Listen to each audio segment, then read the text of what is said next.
প্রবাসীরা ঐক্যবদ্ধ থাকলে বাংলাদেশিরা আমেরিকার রাজনীতিতে অন্যতম শক্তি হয়ে উঠবে, এই প্রত্যয় লালন করেন লায়ন্স ইন্টারন্যাশনালের ফার্স্ট ভাইস ডিস্ট্রিক্ট গভর্নর নির্বাচিত হওয়ার গৌরব অর্জনকারী বিশিষ্ট সমাজসেবক ও ব্যবসায়ী শাহ নেওয়াজ।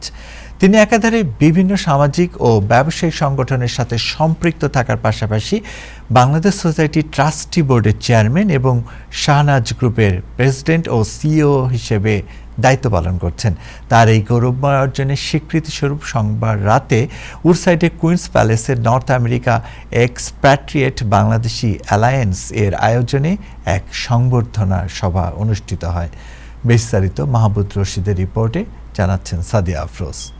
লায়ন্স ইন্টারন্যাশনালের ফার্স্ট ভাইস ডিস্ট্রিক্ট গভর্নর নির্বাচিত হওয়ার গৌরবময় অর্জনের স্বীকৃতিস্বরূপ বাংলাদেশ সোসাইটি ট্রাস্ট বোর্ডের চেয়ারম্যান এবং শাহ নেওয়াজ গ্রুপের প্রেসিডেন্ট ও সিইও শাহ নেওয়াজকে উষ্ণ সংবর্ধনা দিল নর্থ আমেরিকার এক্সপ্যাট্রিয়েট বাংলাদেশি অ্যালায়েন্স। সোমবার রাতে উডসাইডের কুইন্স প্যালেসে এই সংবর্ধনা সভা অনুষ্ঠিত হয়। ফুলে ফুলে সজ্জিত সংবর্ধনা স্থলে প্রবাসী কমিউনিটির বিভিন্ন স্তরের মানুষের ঢল নামে। আয়োজক ও আমন্ত্রিত অতিথিদের বক্তব্যে বারবার উঠে আসে প্রবাসে অগণিত মানুষের জীবন সংগ্রামে শাহ নেওয়াজের অনন্য অবদানের কথা। অনুষ্ঠানে বক্তব্য রাখেন সংবর্ধিত শাহ নেওয়াজ এবং শাহ নেওয়াজ গ্রুপের ভাইস প্রেসিডেন্ট রানু নেওয়াজ।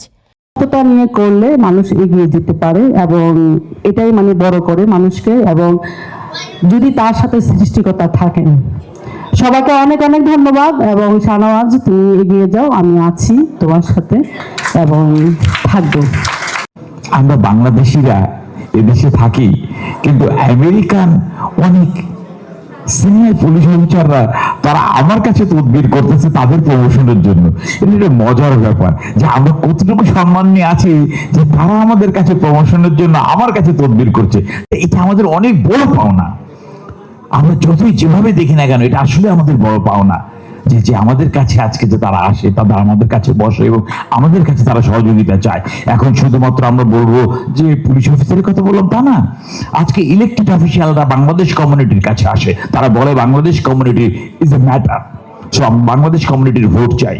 আর সেই বাংলাদেশ কমিউনিটি যদি ঐক্য থাকতে পারে এবং তারা যদি সকলে ভোট সেন্টারে যে ভোট দেয়, তাহলে আমাদের যে কাউন্টিংটা কত বড় কাউন্ট হবে, যেটা আনবিলিভেবল। সো সেটাই আমাদের সবচেয়ে বড় পাওনা। আমরা সবাই একসাথে থাকবো, একসাথে উঠবো, একসাথে বসবো। এছাড়াও কমিউনিটির বিশিষ্ট ব্যক্তিবর্গের মধ্যে বক্তব্য রাখেন জ্যাকব মিল্টন, আতাউর রহমান সেলিম, মোহাম্মদ আলী, বদরুল হোসেন খান, আমিন মেহেদি বাবু, মনোয়ারুল ইসলাম সহ আরও অনেকেই। বক্তারা বিশেষভাবে উল্লেখ করেন শাহ নেওয়াজের পাশে তার সুযোগ্য সহধর্মিণী রানু নেওয়াজও কমিউনিটির উন্নয়নে নিরলস ভূমিকা রেখে চলেছেন। আমি এই বয়সে কিন্তু 7-7টা সংগঠনের সাথে সম্পৃক্ত।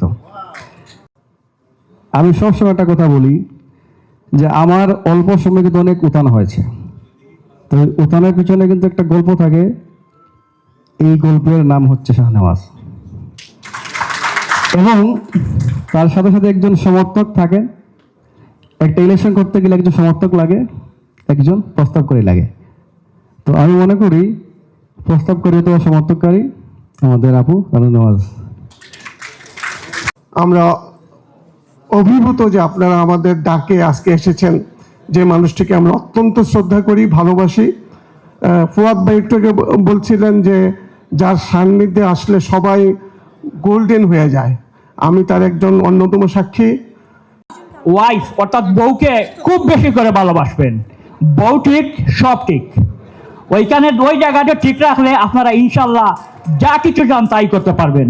আজকের এই অনুষ্ঠানে এসে জানতে পারলাম আমার বাবি ঠিক, শাহনেওয়াজ ভাই ঠিক, আল্লাহ রাব্বুল আলামিন তাকে অনেক দুপুরে নিয়ে গেছে। বক্তারা আরও মনে করেন শাহ নেওয়াজের এই অর্জন প্রবাসী বাংলাদেশি কমিউনিটিকে নিয়ে গেছে এক অনন্য উচ্চতায়। এই সাফল্যকে কাজে লাগিয়ে প্রবাসীরা ঐক্যবদ্ধ হয়ে আমেরিকার মূলধারার রাজনীতিতে বাংলাদেশিদের সক্রিয় অংশগ্রহণ আরও জোরদার হবে বলে তারা আশাবাদ ব্যক্ত করেন। আমার ভাই শাহনেওয়াজ এমপ্লয়মেন্ট ক্রিয়েট করেছে বাংলাদেশি কমিউনিটির জন্য। আমি অত্যন্ত কৃতজ্ঞ যে উনি এমপ্লয়মেন্ট ক্রিয়েটের পাশাপাশি উনি চেষ্টা করেছে কমিউনিটি সার্ভিস দেওয়ার জন্য। আমরা শাহনেওয়াজ হতে চাই, কিন্তু একজন শাহনেওয়াজ যে আছে তাকে কি আমরা পিকনিক, চেক লেখা, সম্বর্ধনা, প্রধান অতিথি এখানে ব্যবহার করব, নাকি আমরা কমিউনিটি ডেভেলপমেন্টে শাহনেওয়াজ সাহেবকে আমরা ব্যবহার করব? Desk news, time television, new York.